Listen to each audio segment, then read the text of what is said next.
For 19-year-old Leo, a musician with dreams of rock stardom, true creativity only struck after midnight. In the quiet, sleeping house, when the world was dark and still, his electric guitar seemed to come alive in his hands. He saw himself as a dedicated artist, a night owl chasing inspiration. His father, however, saw him as a sleep-deprived, inconsiderate roommate who had forgotten the most basic rule of living with other people. Mr. Davis was a construction foreman, a man who lived and died by the clock. His alarm blared at a.m. every morning, a call to a physically demanding and often dangerous job where a moment of fatigue could lead to a serious accident. His one non-negotiable house rule was simple: absolute quiet after 11 p.m. Leo thought he had the perfect workaround. He played his guitar with his headphones on, convinced he was a silent genius. But he failed to account for the other sounds: the constant, rhythmic thump-thump-thump of his foot tapping on the hardwood floor of his bedroom,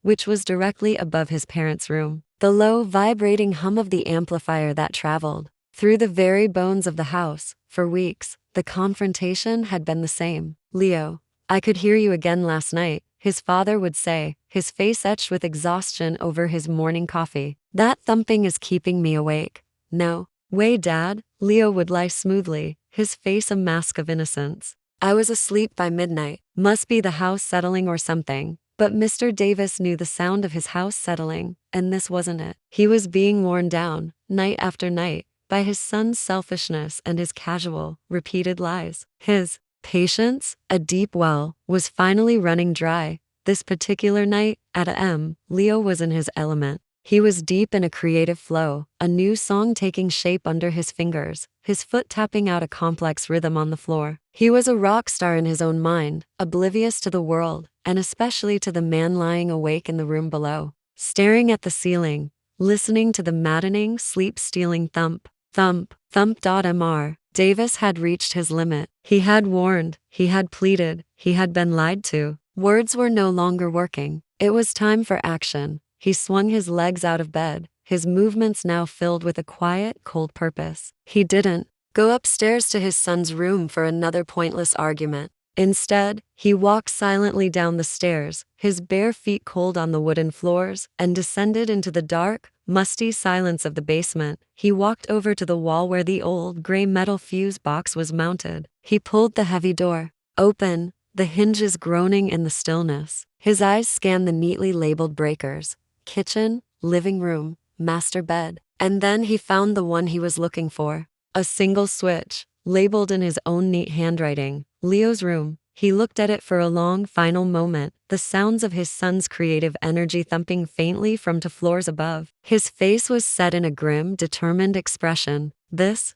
was not just about the noise anymore. This was about the lies. This was about respect. Then, with a decisive flick of his thumb, he threw the switch. Upstairs, the world in Leo's room vanished. His amplifier went dead. His lamp went out. The music in his headphones was replaced by a sudden, shocking silence. He was plunged into absolute darkness, the abruptness of it feeling like a physical blow. Leo ripped the headphones from his ears, his heart hammering in the sudden, absolute darkness. "What the?" he muttered, his mind struggling to understand. A power cut? No, the rest of the house was quiet, but he could see the faint glow of the streetlights outside. It was just his room. And then he knew. A cold, sinking feeling of dread washed over him. This was not an accident. This was his father. He fumbled for his phone, using its screen to light his way out into the hallway. Standing there, silhouetted by the dim nightlight, was his father, his arms crossed, his face a mask of calm, unshakable authority.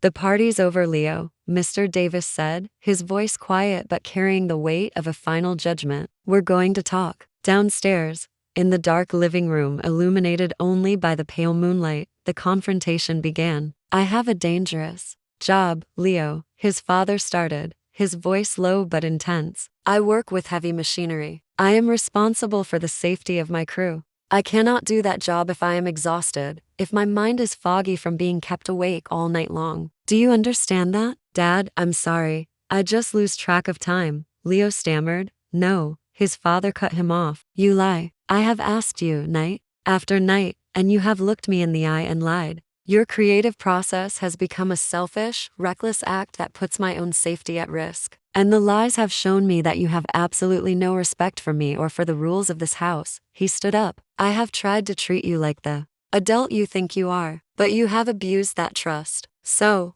we will handle this differently." He walked over to the fireplace, and from the wall beside it, he took down his old, thick leather work belt. It was heavy, worn, and built for durability, not for discipline, which made the sight of it all the more intimidating. "Your complete disregard for my well-being requires a lesson in consequences that you will feel and remember," his father said, his voice now grim. "You will bend over the arm of that sofa." "Dad, no. Come on," Leo pleaded, his voice cracking. "I'm 19, and I am the man whose sleep you have been stealing and whose trust you have been breaking," his father countered, his voice unyielding. "You have left me no other way to get through to you." Now, with a feeling of utter humiliation, his rock star ego completely deflated, Leo did as he was told. He leaned over the sturdy armrest of the sofa, the same sofa where his father often fell asleep exhausted after a long day's work. The first strike of the heavy belt across the seat of his jeans was a loud, explosive crack that echoed through the silent house.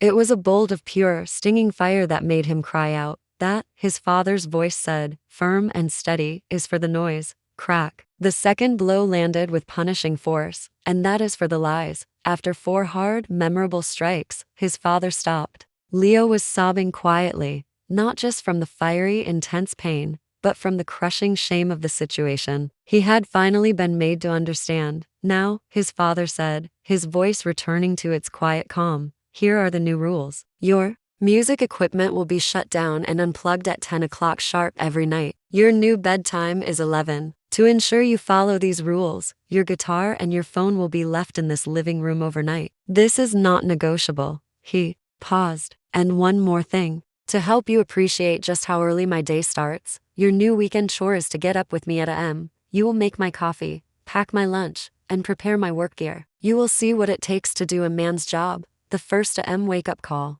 was brutal. Leo stumbled into the kitchen, half asleep, and dutifully began making coffee. His father came in a few minutes later, ready for work. He didn't say anything. He just watched his son, a quiet, observant look on his face. As Mr. Davis was about to leave, he put a hand on Leo's shoulder. "Thank you for the coffee, son," he said. In that moment, Leo understood. Respect in a shared home wasn't about giving up your passions. It was about being considerate enough to know when to turn the volume down. The sting of the lesson had been sharp, but the quiet nod of his father's renewed respect was a feeling he knew he would never take for granted again.